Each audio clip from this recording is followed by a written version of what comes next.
अब देखो एक क्वेश्चन नंबर 13 का 1 क्या कह रहा है क्वेश्चन। अच्छा, एक तो इसमें ये करेक्शन करो, जैसा करेक्शन है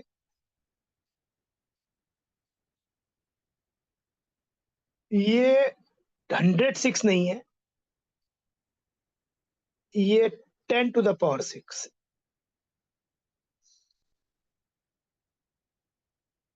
The rate of certain biochemical reaction at physiological temperature occurs 10⁶ times faster with enzyme. Enzyme act as a catalyst. तो मतलब एंजाइम के संग होना मतलब कैटलिस्ट के संग होना, देन विदाउट। तो ये क्या बोलना चाह रहे हैं कि एक बायोकेमिकल रिएक्शन टेम्परेचर टी पे रिएक्शन हो रही है, कोई बायोकेमिकल रिएक्शन, तो विदाउट एंजाइम जो उसका रेट है, विद एंजाइम 10⁶ टाइम्स फास्टर है। तो रेट फास्टर है, बाकी सब फैक्टर सेम है, मतलब रेट बदलेगा तो के उसी रेशियो में बदल रहा है। तो कहने का मतलब ये हो गया कि k with catalyst divided by k without catalyst, here catalyst मतलब एंजाइम, बायोकेमिकल कैटलिस्ट, इज 10⁶। इसको हम लिख सकते हैं, पूछा गया था change in activation energy upon adding enzyme.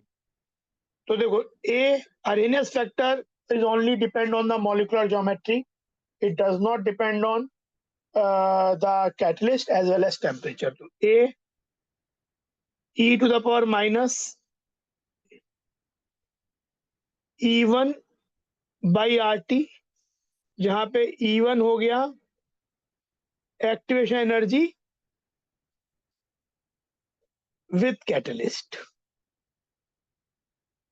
Divided by A eta minus, या चाहे तो इसे E2 कह लो, बाद में है final, E1 by RT, temperature same ही रखा है, E1 EA विदाउट कैटलिस्ट।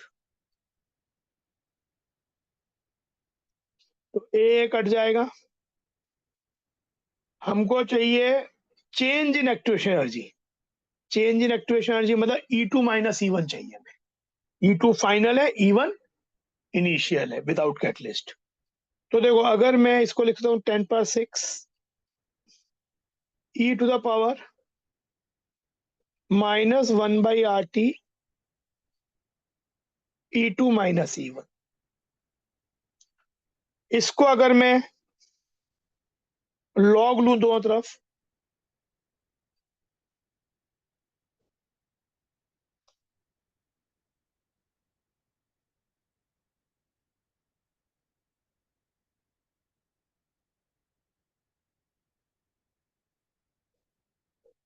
ये ऐसा हो जाएगा।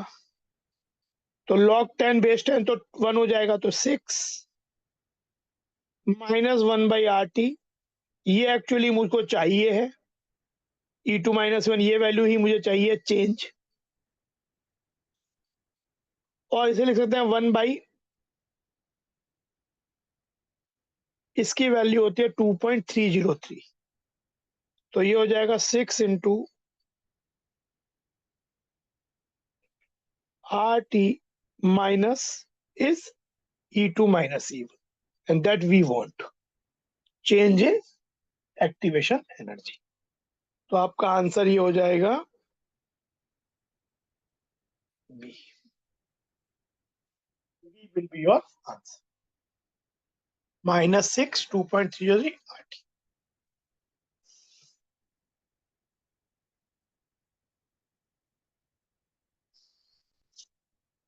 अब देखो 13 का 2,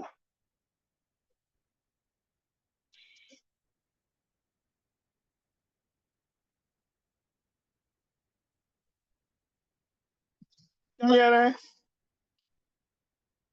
consider the given plot of enthalpy of the following reaction between A and B। एक रिएक्शन दिया हुआ A plus B gives C plus D, identify the incorrect statement.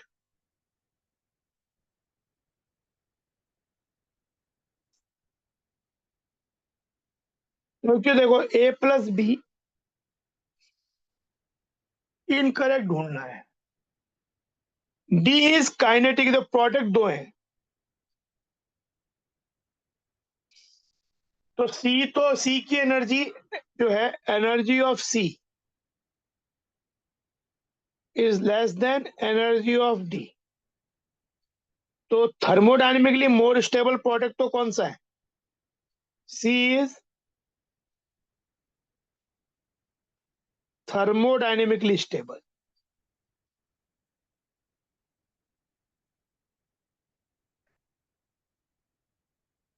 अगर डी को स्टेबल होना है तो काइनेटिकली स्टेबल हो सकता है। मतलब कहने का कि अगर मैं एक ऐसे टेम्परेचर पे रिएक्शन करूं जिसमें ये वाला एनर्जी बैरियर क्रॉस ना हो पाए, तो ये क्रॉस नहीं हो पाएगा, तो डेफिनेटली ये तो क्रॉस नहीं हो पाएगा।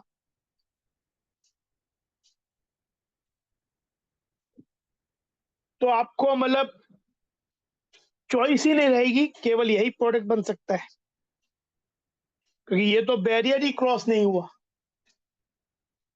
तो डी को आप काइनेटिकली स्टेबल प्रोडक्ट बना सकते हो, but once you cross this barrier तब तो यही बनना पड़ेगा, ये नहीं बन सकता, क्योंकि ये थर्मोडायनेमिकली ज्यादा स्टेबल है। तो ये वाली बात सही है।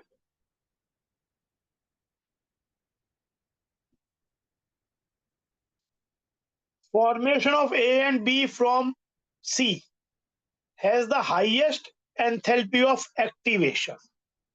ये क्या कह रहा है कि सी से ए बी बनना, मतलब रिवर्स सोचो,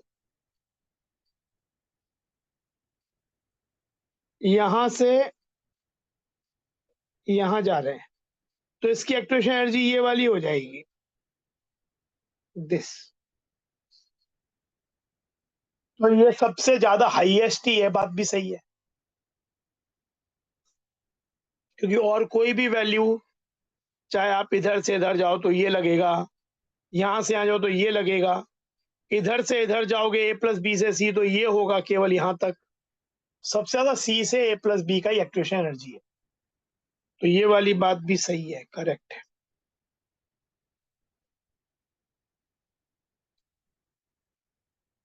सी इज थर्मोडायनेमिकली स्टेबल प्रोडक्ट, ये तो बात हमने यही डिस्कस कर ली।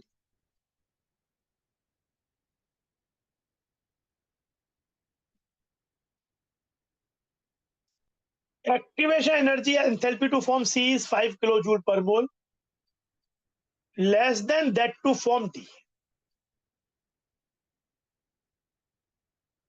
ये बोलना कि एक्टिवेशन एनर्जी फॉर्म सी, इसको मैं फिर से एक बार पूरा रब कर दूं अगर,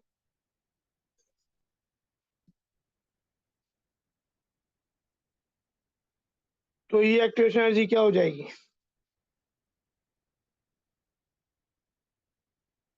इट विल बी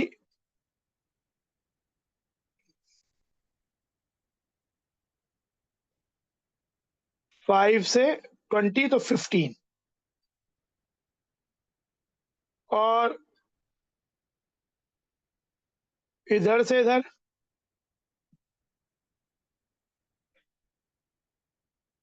डी बनने के लिए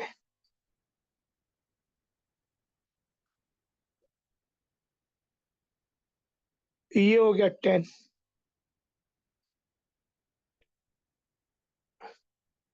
तो एक्चुअली ये लेस नहीं है, एक्टिवेशन एनर्जी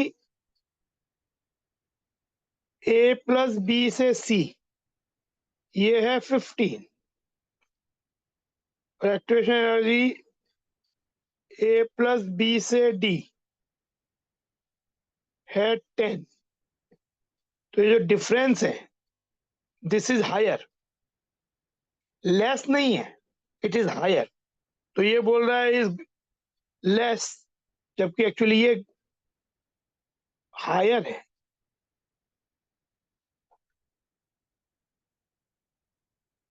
ये इनकरेक्ट हो गया।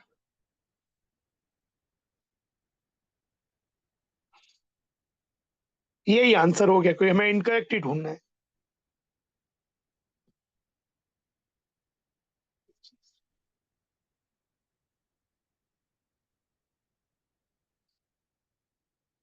Higher order greater than 3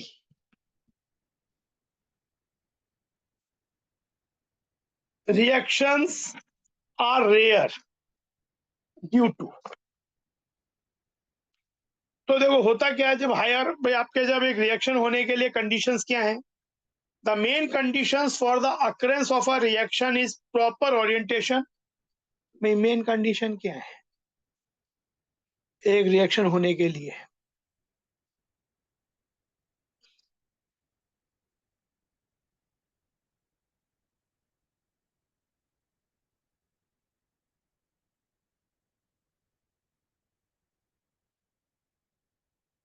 proper orientation,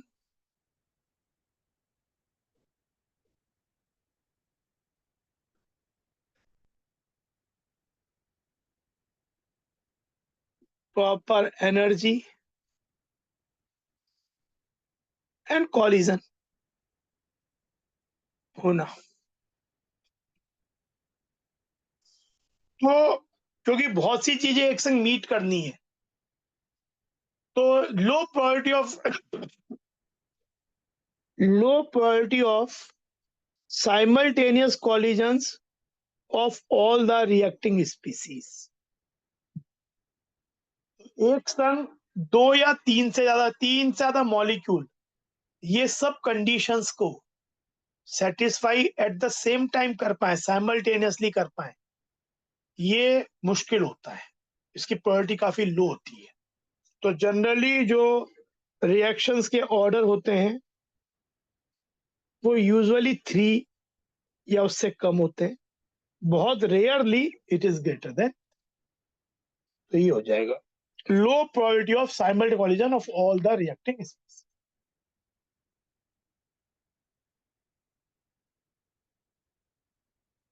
ये देखो,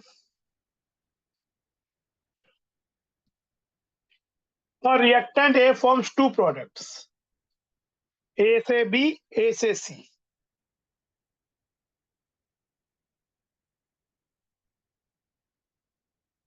EA2 equal to twice E1। फैक्टिव हमें अरहेनियस फैक्टर के बारे में कुछ बोला नहीं, तो अगर अरहेनियस फैक्टर के बारे में कुछ बोला नहीं है तो हम देयर इज नो रीजन कि हम उसको सेम माने, क्योंकि दो डिफरेंट रिएक्शंस है। तो एक में हम A1 मानते हैं, एक में A2 मानते हैं।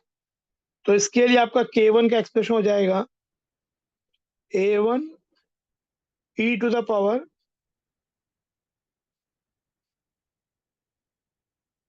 माइनस E1/RT, और यहाँ हो जाएगा K2 A2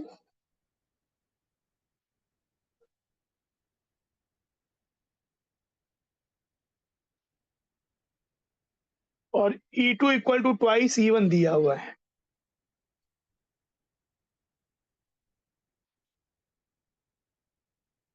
तो अगर हम इसे डिवाइड करें, K1/K2 will be A1/A2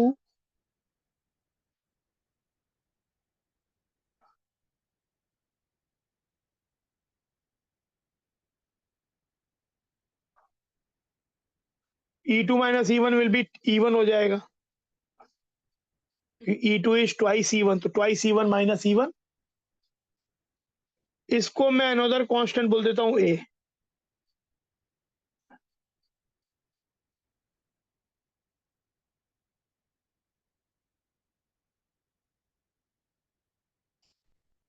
तो देखो ये एक्सप्रेशन हो गया K1 equal to AK2 e to the power EA1/RT। हाँ, अगर हमको ये बोला होता कि अरहेनियस फैक्टर सेम है, एज्यूम की सेम है, तब मैं A को 1 ले लेता, क्योंकि तो A1/A2 रेशियो 1 हो जाता, पर यहाँ तो कुछ ऐसा बोला नहीं है, क्योंकि तब आंसर हो जाता इफ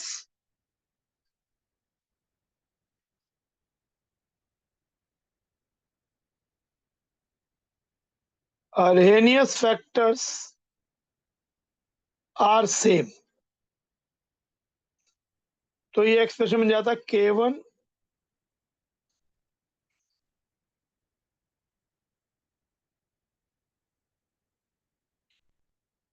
तब एक क्वेश्चन बन जाती है आपकी, तब आंसर हो जाता बी। पर ऐसा कुछ मेंशन तो यहाँ नहीं है कि अरेनियस फैक्टर सेम है, तो हमारा आंसर डी होना चाहिए।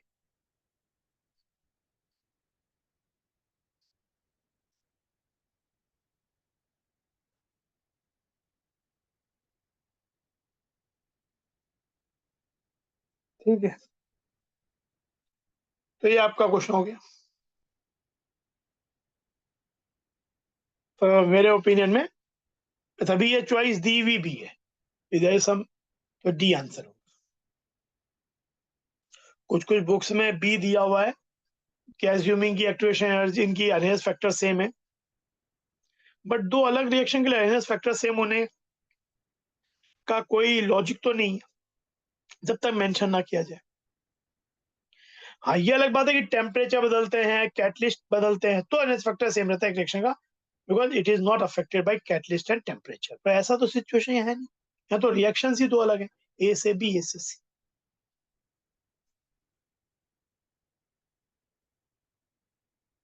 ये देखो, two reactions R1 and R2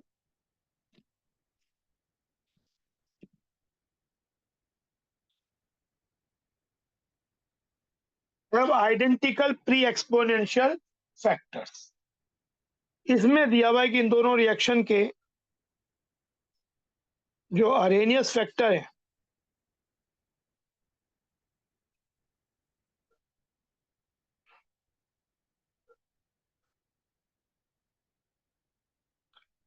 ये इक्वल है। Activation energy of R1 exceeds that of R2 by E1 E2, और as per question E1 minus E2 is 10 kilojoule पर मोल अकॉर्डिंग टू द क्वेश्चन। अगर K1 K2 उनके rate constant हैं eight 300 kelvin, तो देखो क्या हो जाएगा, K1 is A1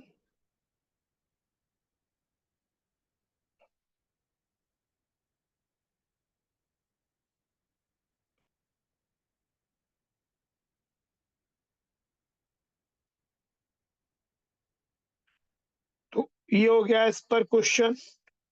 temperature 300 kelvin बोला है, यूज करेंगे, तो K1 बाई K2 क्या हो जाएगा, या K2 बाई K1 क्या हो जाएगा, A2 बाई A1 का ratio A2 by A1 will be equal to 1, तो e to the power E1 minus E2 by RT। ln ले लिया,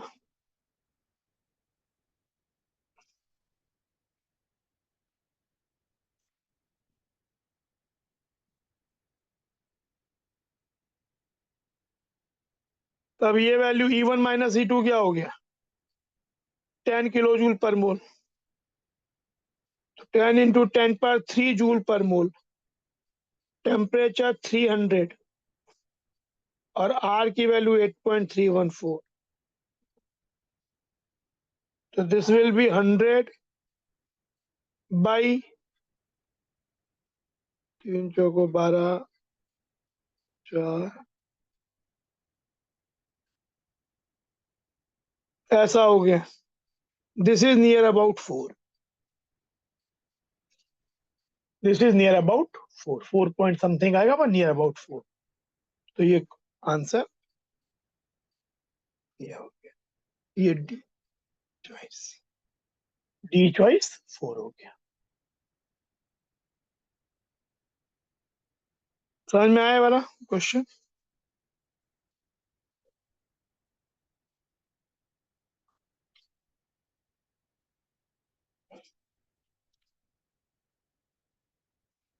ये देखो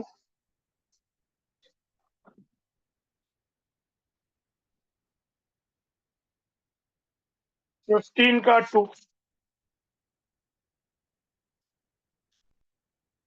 रेट ऑफ रिएक्शन क्वाड्रपल्स 4 गुना हो जाती है when temperature changes from this to this. The activation energy of the section. Activation energy and reaction factor are independent of temperature, जो मानते ही हैं ऐसे केसेस में। तो देखो ये हो जाएगा ln K2 by K1 E by R T2 minus T1। इस इक्वेशन को ड्राइव करने में हम ये बात मानते ही हैं कि जो अरेनियस फैक्टर है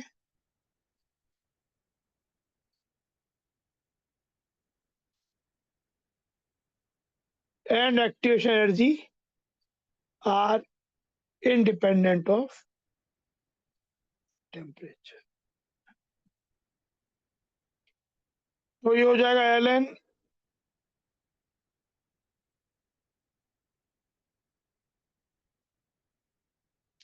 क्वाड्रपल्स हो गया, मतलब ये ln 4 हो गया।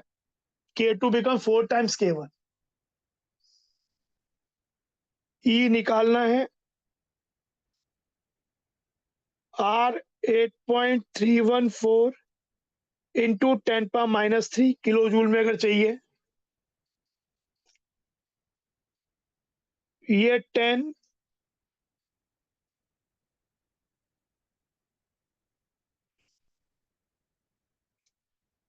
तो ये 2ln2 into 8.314 into 10⁻³ into 31 into 300 is E। तो ये 2 इंटू 0.693 इंटू 8.314 इंटू 31 इंटू 0.3।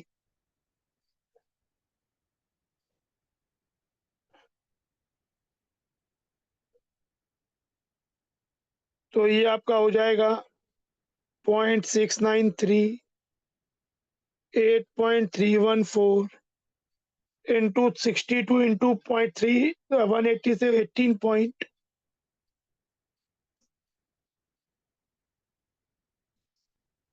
ये जब आप पूरा सॉल्व करोगे तो this will give you 107.2 kilo joule per mole. और नियरेस्ट इंटीजर चाहिए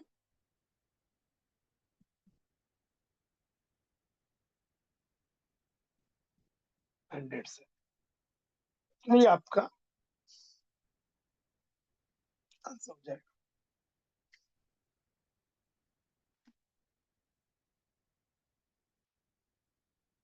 मैं तो यार ऑब्जेक्टिव क्वेश्चन है, 4 चॉइस हैं तो आंसर ही हो गया ए।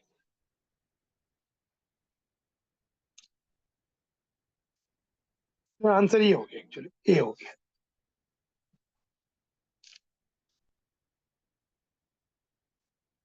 इस पे बेस्ड काफी क्वेश्चन आते हैं इस एक्सप्रेशन।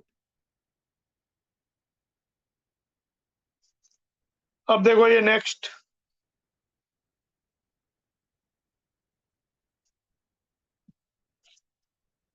16 का 1 और schematic plot of natural log K equilibrium versus inverse of temperature for a reaction is shown below. एक चीज देखो, हम एक चीज जानते हैं delta G not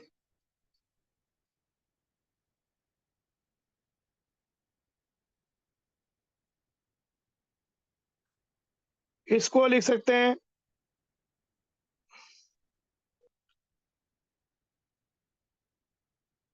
delta G not की वैल्यू आती है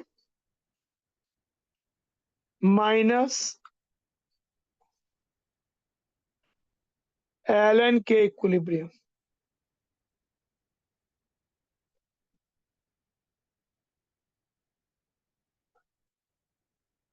इसको लिख सकते हैं एल एन के equilibrium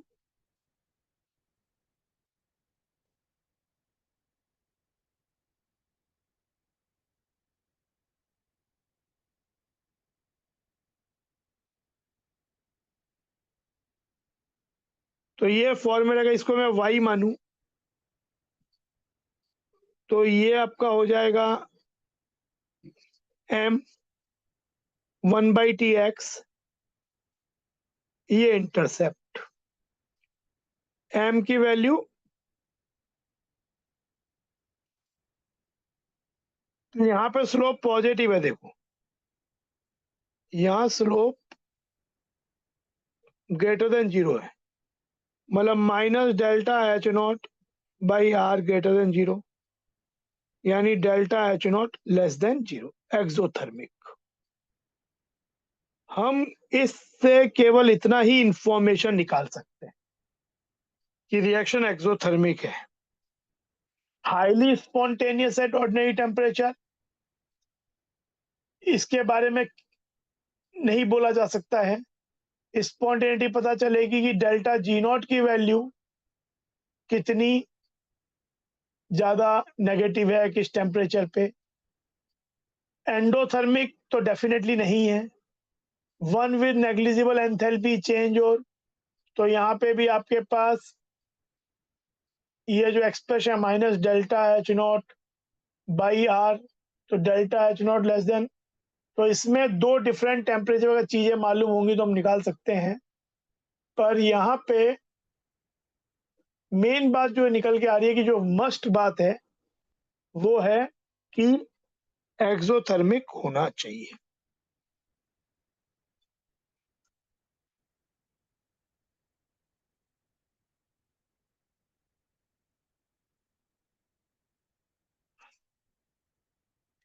The first order rate constant for the deconversion of CaCO3 at this temperature is this, and accretion is this.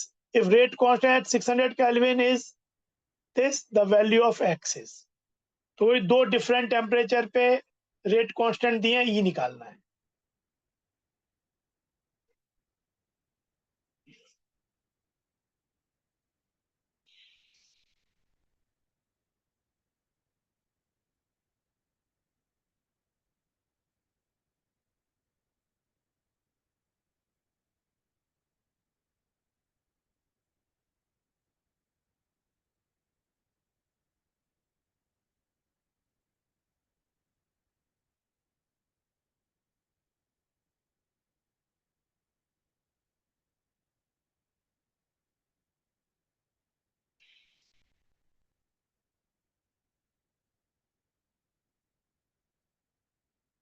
ये हो गया,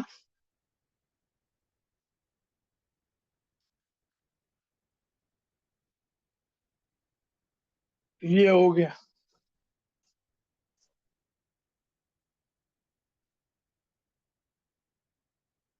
ये दिया हुआ है 209 किलो जूल है।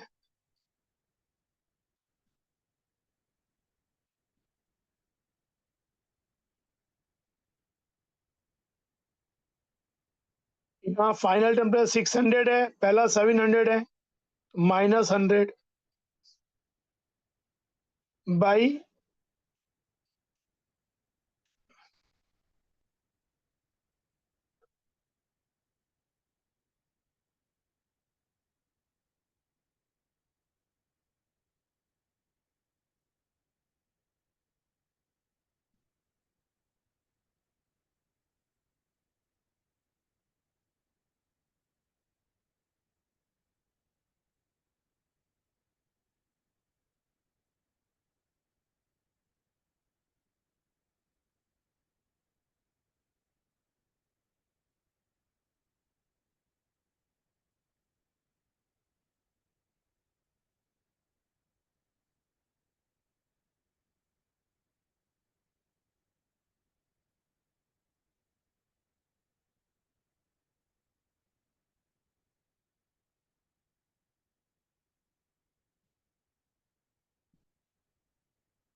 ये हो जाएगा।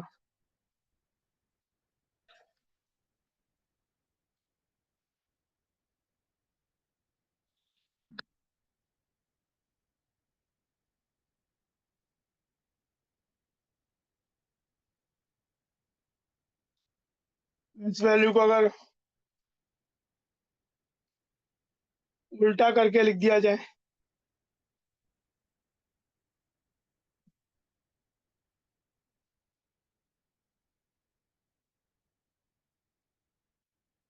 तो ये 209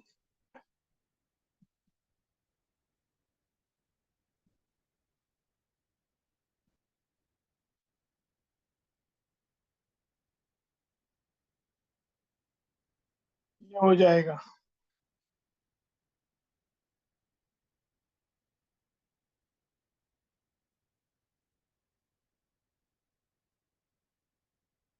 इसको जब हम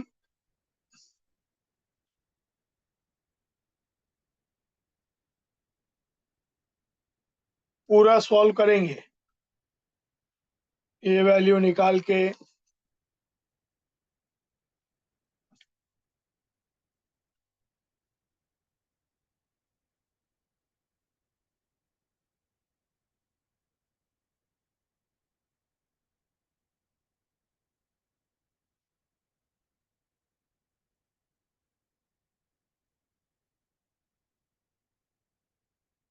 अभी हम जब इस पूरे को सॉल्व करेंगे,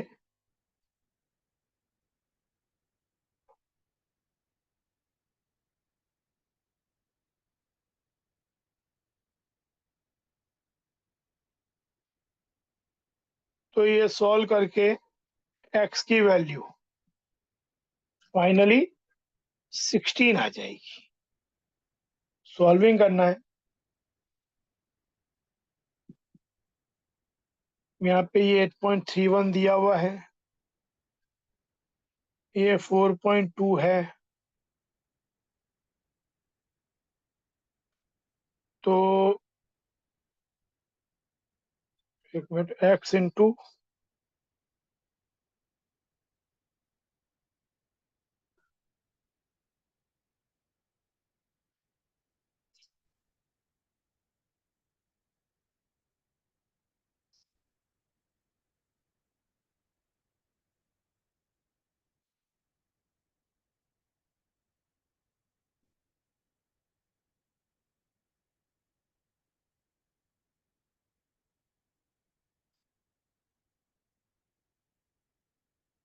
ऐसे सोचे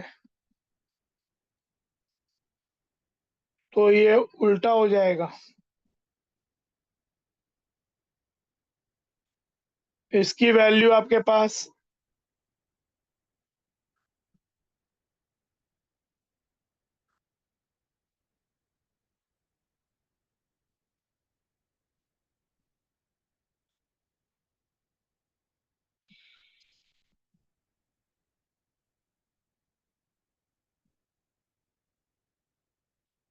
ये वाली वैल्यू आपको दी हुई है -2.19,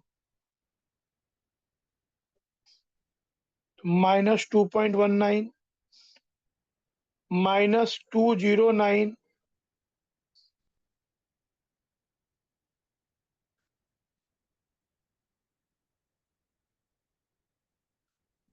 इज लॉग, ऐसा हो जाता है। इसको जब हम सॉल्व करेंगे,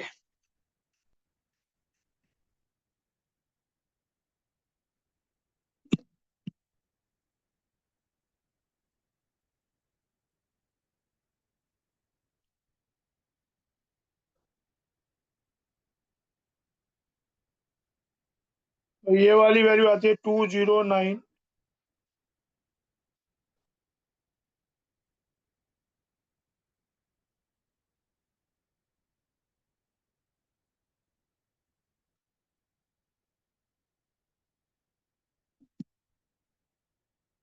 ये आपका 2.6 आता है, और ये 2.19 है।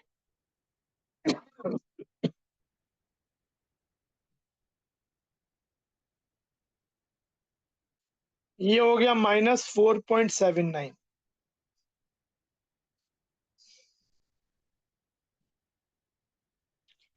तो ये हो गया x इंटू 10⁻⁻6 इस 10⁻⁻4.79, जो की वैल्यू दी हुई है ये वाली। 16.2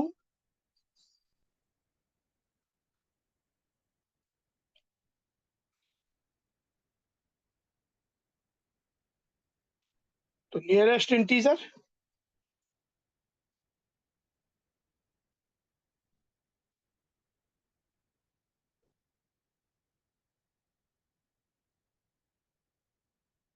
तो यहाँ पर सॉल्विंग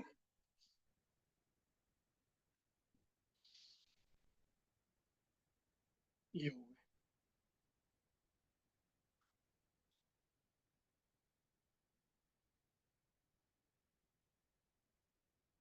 गया। ये आपका 16 का